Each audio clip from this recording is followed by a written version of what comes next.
Hello YouTube, this is Sweet Pea Pauline back with another episode of Have a Seat on the Sofa. This is episode 3. The discussion for this episode is soulmate or source. What are we teaching our daughters these days?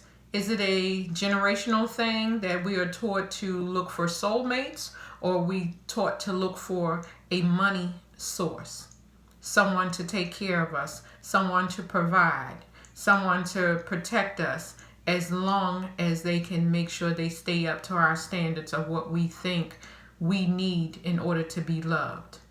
So my question to you is, are we teaching our daughters to love, cherish, honor, and of course we need to leave out the obey, because we don't want strings of comments on how, that's no longer an option.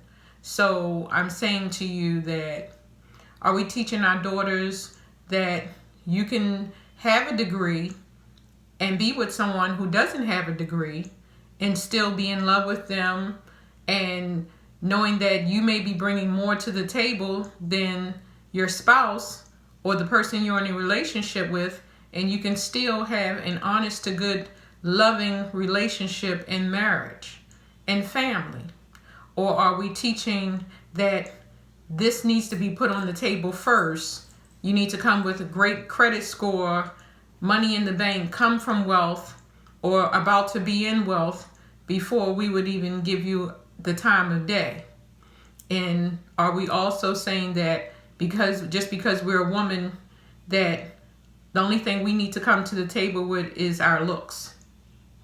So this is a very, very sensitive subject, but we need to address it because the direction that the world is going in now, it seems like some women are becoming more of an opportunist, looking for a source and not actually looking for someone who, is a soulmate, who fills, them up in the inside, where they take marriage seriously, and it's not a thing of, well, I'll jump here today, and if someone else has a better opportunity for me, I'll jump there tomorrow.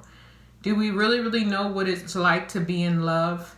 Do you really, really know what love means? Do you know that if you don't love yourself, it's going to be very difficult for you to learn to love anyone else? So this is a difficult question, and I'd love to hear some of the comments. I'd love to hear some of the responses, because this is a really tricky one.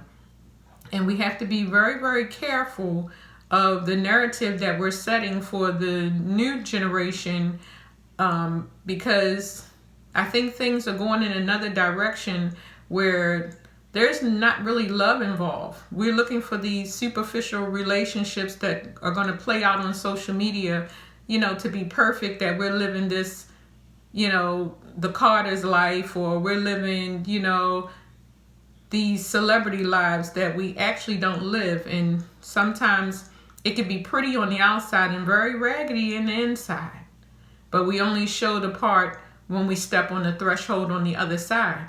But you have to be mindful of, if you're living superficial on the outside for people to think that you have the perfect life and the perfect marriage, you are the only one that has to step over that threshold and deal with the real world when you're away from what you want people to think. Now, we need to be mindful that when teaching a young girl who's dating for the first time, that it's okay to go to the movies or go out for pizza Dutch and pay for yours if you want to. But if the young man offers, that's fine too. But at the same time, we need to teach our youth how to respect one another as equals, and not make everything about it being a woman's job or a man's job, and that we as a couple will do things together. And that means that sometimes when one person has obligations somewhere else, it's okay for the other person to fill those shoes until the other person gets a chance to help out. So are we looking for soulmates these days, or are we looking for source? Drop your comments below. Thank you for listening. Have a wonderful day.